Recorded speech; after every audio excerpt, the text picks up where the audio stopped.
I-35F, am still trembling as I type this. What my husband Mark, 37M, just did with my quarterly bonus has left me questioning everything about our marriage. I need to share this story from the beginning to make sense of it all. 2 years ago, I was at a charity gala representing my digital marketing firm. I'd just been promoted to team leader, managing a group of 15 talented professionals in our downtown office. That's where I met Mark. He stood out in the crowd, tall, well-dressed, with an infectious laugh that made everyone around him smile. He was different from the aggressive corporate types I usually met at these events. As a senior accountant at a prestigious firm, he balanced ambition with genuine warmth. Our courtship was like a whirlwind. Every date felt magical, from quiet dinners where we talked for hours about our dreams to spontaneous weekend trips to nearby cities. We shared similar values, or so I thought. Both of us were career-focused but wanted to build a life together. He supported my dedication to my team at work, and I admired his professional ethics. When he proposed after 8 months, it felt right despite its speed. I should have seen the first red flags during wedding planning. His parents, Linda, 58F, and Greg, 60M, insisted on being involved in every decision. They'd show up unannounced at vendor meetings, trying to change my choices to match their preferences. Mark always said, "They're just excited, honey. They've waited so long to see their only son get married." I compromised more times than I can count, wanting to start our married life on the right foot.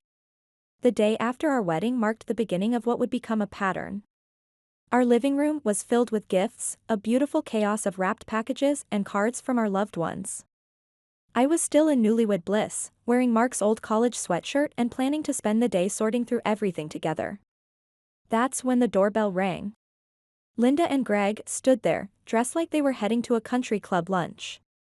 "We thought we'd help you open presents," Linda announced, brushing past me into the house. I caught a whiff of her expensive perfume, the same one she'd pointedly mentioned wanting for Christmas.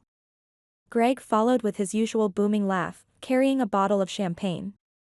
Can't start the day without bubbles. As we began opening gifts, I noticed how Linda would examine each item carefully, almost like she was shopping. When she picked up the crystal vase from my Aunt Lucy, her eyes lit up in a way that made me uneasy. The vase was exquisite, hand-cut crystal with an intricate pattern that caught the light. More importantly, it was from my aunt who had been like a second mother to me after my parents passed away. "This would look perfect in our dining room," Linda declared, already moving it to a separate pile. I felt my throat tighten. "Actually, that's from my Aunt Lucy. She picked it specially because she knows I love having fresh flowers in the house." I tried to keep my voice light, but I could hear the tension creeping in. Linda's smile didn't waver, but her eyes hardened slightly. "Oh, sweetie, you're just starting out. Your little apartment hardly has space for something this elegant. Besides, families share things." She patted my hand condescendingly. "You'll learn." I looked to Mark for support, but he was busy examining a set of wine glasses, seemingly oblivious to the situation. When he finally noticed the tension, he just laughed. "Mom's right, babe. We can visit it at their house anytime." That's how our wedding gifts became community property, with Linda and Greg cherry-picking the best items before we'd even written our thank you notes. Our first year of marriage was a series of similar incidents. Every holiday, every special occasion became an opportunity for them to assert their dominance over our lives. Mark's birthday dinner? They insisted on hosting it at their country club, conveniently forgetting that I'd already made reservations at his favorite restaurant. Thanksgiving? They couldn't possibly come to our place because their dining room was more suitable for family gatherings. For our first wedding anniversary, I wanted to do something special. I'd been saving part of my monthly salary, secretly planning this celebration. Le Maison was the perfect choice, an intimate French restaurant where Mark and I had our first date. In a moment of misguided generosity, I invited his parents, hoping to show them I valued family moments too. I should have known better. Linda and Greg arrived early, already seated at our reserved table when Mark and I walked in. The crystal chandeliers cast a warm glow over the intimate space, but their presence seemed to cool the atmosphere. Linda was wearing a new designer dress, the price tag probably matching our monthly mortgage payment. As the waiter approached with menus, I watched Linda's eyes scan straight to the right side, where the prices were listed. Without even discussing it with us, she ordered lobster thermidor and a $200 bottle of wine. Greg followed suit with the aged filet mignon and suggested a second bottle of wine. "We're celebrating," he boomed, loud enough to make nearby diners turn their heads. I felt my carefully planned budget crumbling with each order. Mark squeezed my hand under the table, but didn't say a word. Throughout dinner, Linda and Greg dominated the conversation, talking about their upcoming country club events and their friends' latest luxury purchases. When the check arrived, over $800, Mark reached for it automatically, as if it was expected. That night set another precedent. On our way out, Linda linked arms with me, her diamond bracelet cool against my skin. "This was wonderful, darling. Same time next year?" It wasn't a question. Mark was already nodding in agreement. As the holiday season approached, our house became a point of contention. I'd decorated with a mix of both our styles, Mark's modern taste blending with my vintage finds. One evening, as we were hanging lights in the living room, Mark's phone chimed with a message. His chuckle made me look up from the tangled strands in my hands. "Mom and Dad sent their Christmas wish list," he said, scrolling through his phone. When I asked to see it, he hesitated before passing me the phone. The list made my jaw drop: the latest iPhone, a designer handbag, specifically listed with model number and color, a luxury watch, high-end golf clubs, and various other items that would cost thousands of dollars. "They can't be serious," I said, still scrolling through the seemingly endless list. Mark shrugged, taking back his phone. "They've always done this. They like nice things." The casualness of his response bothered me more than the list itself. "And what about the scented candles they gave us last Christmas?" I asked, remembering the generic gift set that still sat unopened in our guest room. Mark's silence spoke volumes. The pattern was clear: they expected luxury gifts while giving token presents in return. When I suggested we ask for charitable donations instead of gifts this year, Mark laughed it off. "Come on, be serious. You need a new laptop anyway, right?" But I didn't want a new laptop. I wanted respect, boundaries, and a husband who could stand up to his parents. The breaking point came with my quarterly bonus. I'd led my team through an incredibly successful campaign, bringing in 3 major clients. The bonus reflected that success. It was substantial, more than I'd expected. My first thought was Paris. Mark and I had talked about it since our early dating days, dreaming of walking along the Seine, visiting the Louvre, sharing croissants at tiny cafes. That evening, I prepared Mark's favorite dinner, grilled salmon with roasted vegetables. I'd even bought a bottle of champagne to celebrate. When I told him about the Paris plan, his face lit up with genuine joy for the first time in months. "Really? Paris? That's incredible." He pulled me into a tight hug, and for a moment, everything felt perfect.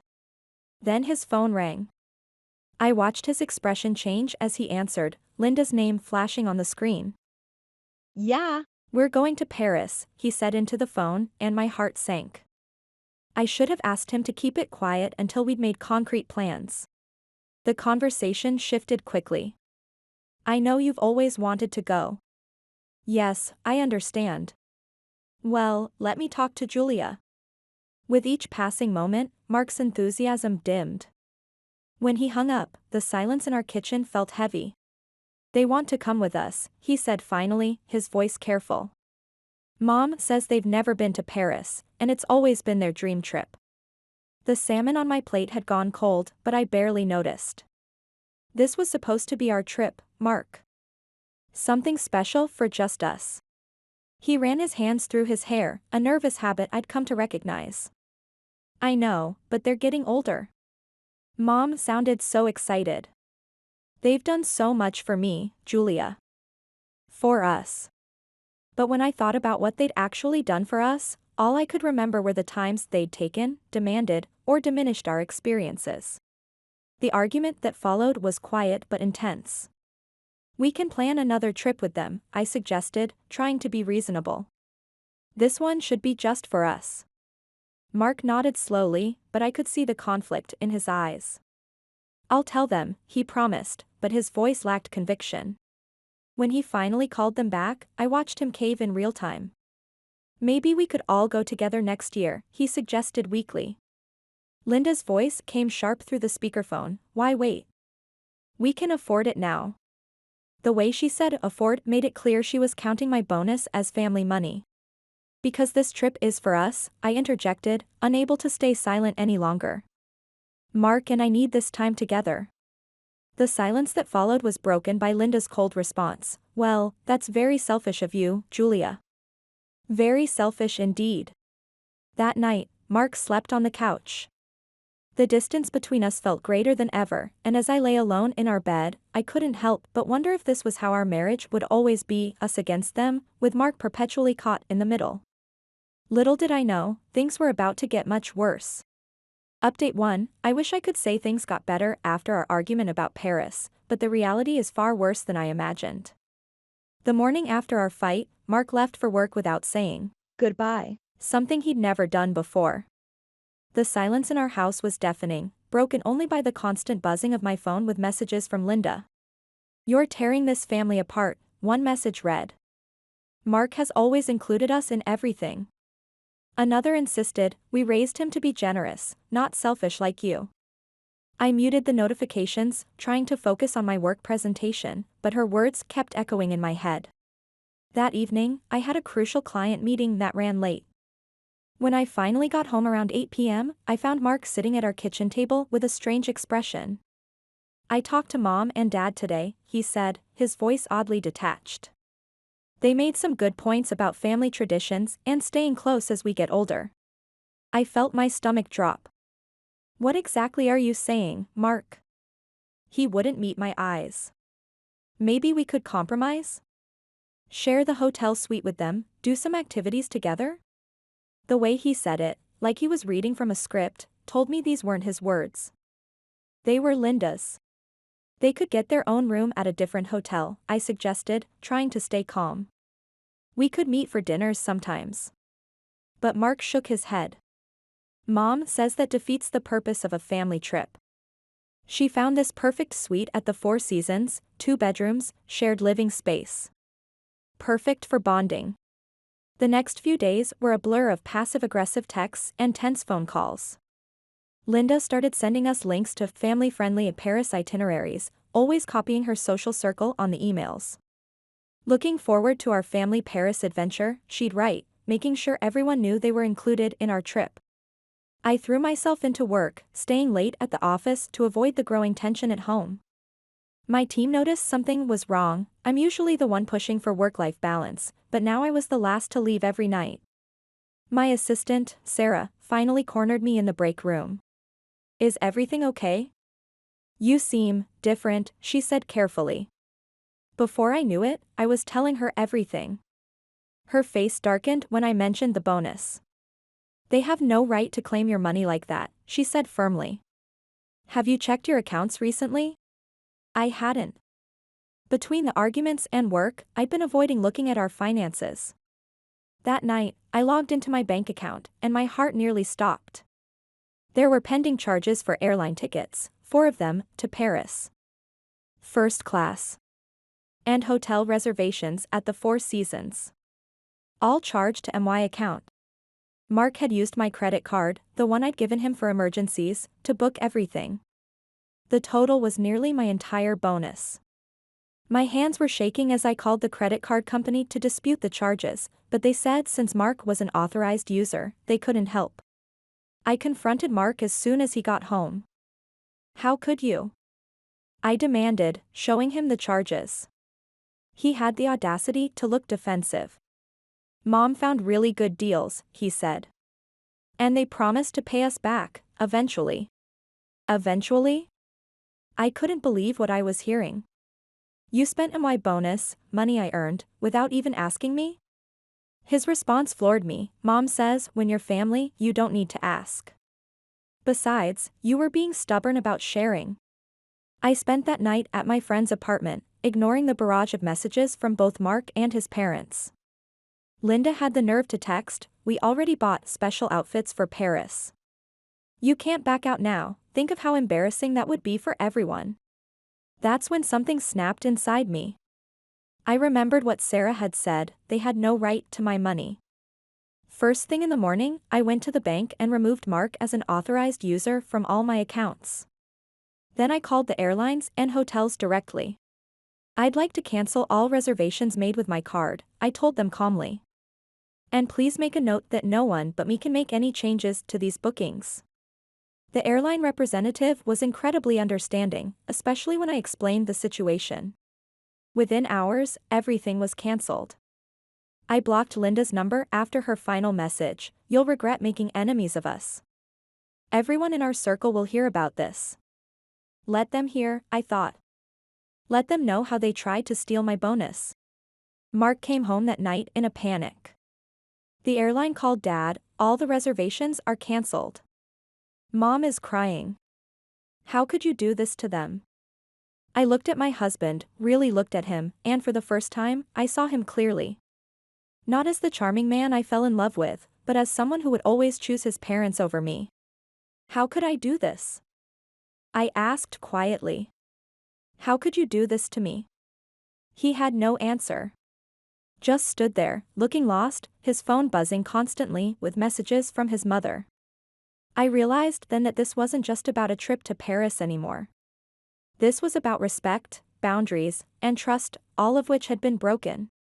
Update 2, thank you all for your supportive comments on my last post. The situation has evolved significantly, and not in a way I ever expected. After I cancelled the Paris reservations, things escalated rapidly. "Mark moved out temporarily to clear his head," he said. But I soon discovered he moved in with his parents, who live in their McMansion just 30 minutes away. That same evening, I started receiving calls from mutual friends. Apparently, Linda had been busy spreading her version of events through their social circle. "Julia is having a mental breakdown," she told them. "She's become obsessed with money and control. We're just trying to help this poor girl understand what family means." Some friends actually believed her, especially those who only saw Linda's carefully curated public persona at charity events and social gatherings. But Linda didn't stop there. She started showing up at my office building during lunch hours, trying to corner me in the lobby. "We need to talk about what you're doing to this family," she'd say loudly, making sure others could hear. Security eventually had to escort her out twice. The final straw came when I discovered Mark had been logging into my work laptop. I found emails to Linda containing confidential information about my upcoming presentations and client meetings. They were planning to contact my clients directly to express their concerns about my mental state. I immediately reported the security breach to my IT department and changed all my passwords. My boss was incredibly supportive when I explained the situation. "Take whatever legal steps you need," she said. "We've got your back." Our company's legal team is now involved, and they're not happy about the attempted corporate espionage. Last weekend, I was having coffee with my friend Rachel when I overheard a conversation at the next table. It was Linda, meeting with her country club friends. She was boasting about their upcoming Paris trip, telling them how they'd outsmarted that ungrateful Julia. I discreetly took out my phone and started recording. "Mark used his work connections to get even better deals," Linda bragged. "We're going to stay at the Ritz. Julia's credit card cancellation actually worked in our favor." Her friends cooed sympathetically as she detailed how they'd managed to book everything through Mark's company credit card instead. I sent the recording to Mark's HR department, along with documentation showing he had used my credit card without authorization. His company has strict policies about personal use of corporate cards, especially for family travel. Within days, Mark was called in for a disciplinary hearing. He tried calling me frantically, "Why are you doing this? You're destroying my career." I blocked his number. Linda sent a barrage of messages, "We raised him better than to let a woman ruin him like this." Those got blocked too. I hired a divorce attorney recommended by my company's legal team. When she saw the evidence, the unauthorized credit card use, the corporate card fraud, the attempted client interference, the recorded harassment, she actually smiled. "They've given us everything we need," she said. Linda's attempts to paint me as mentally unstable backfired spectacularly. My boss wrote a glowing letter about my recent promotion and leadership of successful campaigns. My team submitted statements about Linda's harassment at the office. Even our neighbors provided security camera footage of her attempting to break into our house while I was at work. The most satisfying moment came yesterday. My attorney informed me that Mark's company is conducting a full audit of his accounts. Apparently, this wasn't the first time he'd misused company resources at his parents' behest. Linda's constant social media updates about their luxury purchases had raised red flags about possible financial impropriety. I received an unexpected call from Mark's younger sister Emily, who I'd only met twice.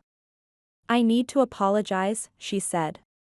"I've watched Mom and Mark destroy relationships before, but I never had the courage to speak up." She told me stories of Mark's previous girlfriend who left him for similar reasons, and how Linda had systematically pushed away anyone who threatened her control over Mark. Emily is now working with my attorney, providing years of documentation about Linda's pattern of behavior. "She needs to be stopped," Emily said. "And Mark needs to face consequences for once in his life." My apartment feels peaceful now. I've returned to my painting hobby, something Linda always criticized as a waste of time for a career woman. My team at work surprised me with a Paris in the office themed lunch, complete with miniature Eiffel Tower and French pastries. We laughed, shared stories, and I realized I've had real family support all along, just not from the people who demanded to be called family. I'm not bitter anymore. I'm angry, yes, but it's a productive anger. Each legal document filed, each piece of evidence cataloged, brings me closer to freedom from their manipulation. The truth is, they didn't just try to steal my bonus, they tried to steal my dignity, my career, and my peace of mind. But in trying to break me, they broke themselves instead. To the friends who suggested I was overreacting about the Paris trip in my first post, I hope you now understand that it was never just about the money. It was about boundaries, respect, and standing up to systematic abuse disguised as family values. Update 3. It's been 2 months since my last update, and the way karma worked its magic still amazes me. While Mark is dealing with his company's investigation, Linda and Greg's perfect world has crumbled in the most satisfying way. Remember how Linda loved to brag about their social status? Well, her social media campaign against me backfired spectacularly. All those posts calling me mentally unstable and money-obsessed caught the attention of their church's leadership board, where Linda was running for a prestigious position. Someone, not me, sent them the evidence of their attempted financial manipulation, including the recordings of Linda bragging about stealing my bonus. The scandal spread through their social circle like wildfire. The country club, Linda's pride and joy, called a special committee meeting. Turns out, they take their members' reputation very seriously. When they learned about the attempted theft of my bonus and the harassment at my workplace, they revoked Linda and Greg's membership. My friend who works there said Linda had a complete meltdown in the parking lot, screaming about family loyalty while being escorted out. Their carefully crafted image of sophisticated wealth crumbled overnight. The charity board's Linda sat on quietly asked for her resignation. Their church committee not only rejected her application but also removed them from all leadership roles. The elite of friends they'd cultivated for years suddenly stopped returning their calls. The final blow to their reputation came from an unexpected source. Emily, Mark's sister, finally spoke up at a family gathering. She revealed years of similar manipulative behavior, including how Linda and Greg had driven away Mark's college girlfriend by pulling the same financial manipulation tactics. Several other family members came forward with their own stories. As for me, life has taken an amazing turn. My company recognized my professional performance during all this personal chaos. I've been promoted to Global Marketing Director, with a significant raise and, here's the sweet irony, the opportunity to work from anywhere in Europe, including Paris. I'm moving to Paris next month, but not alone. Emily, who's become a close friend through all this, accepted a teaching position at an international school there. We've found a beautiful apartment in Le Marais district, paid for legitimately with our own hard-earned money. Linda and Greg's financial situation has collapsed too. Their constant boasting about wealth on social media drew the attention of the IRS. The subsequent audit revealed years of questionable deductions and unreported income from their social consulting business. Apparently, they were charging their friends for social introductions and status advice without reporting it. They had to sell their McMansion to pay back taxes and penalties. They've moved to a small rental apartment in a neighboring state, far from their former social circle. The last I heard, Linda was trying to join social groups in their new town, but her reputation preceded her, thanks to her own social media history. The divorce proceedings were finalized last week. Mark tried one last time to explain through his lawyer, "I was just trying to make everyone happy." The judge's response was perfect, "Sir, the only people happy in this situation were those taking advantage of your wife." I received an unexpected email from Mark's college girlfriend. "The same thing happened to me 10 years ago. Thank you for being strong enough to stand up to them. You've given courage to more people than you know." The bonus they tried to steal? I'm using it to fund my first solo art exhibition in Paris. The invitations have been sent to everyone in their former social circle, not to be petty, but to show that success is the best revenge. The responses have been overwhelming, with many of their former friends choosing to support me instead. My therapist says I've not just survived, but thrived. She's right. The woman Linda tried to dismiss as just a career girl is now living the authentic version of the life they pretended to have. I have a successful career, genuine friendships, and the freedom to pursue my passions. I wake up every morning excited about my life. No more walking on eggshells, no more compromising my values, no more fake smiles at pretentious social gatherings. I'm building a life filled with genuine connections and real achievements. To everyone who supported me through this journey, thank you. You helped me see that standing up for yourself isn't selfish, it's essential. And to those still trapped in similar situations, you can break free. The life waiting on the other side is more beautiful than you can imagine.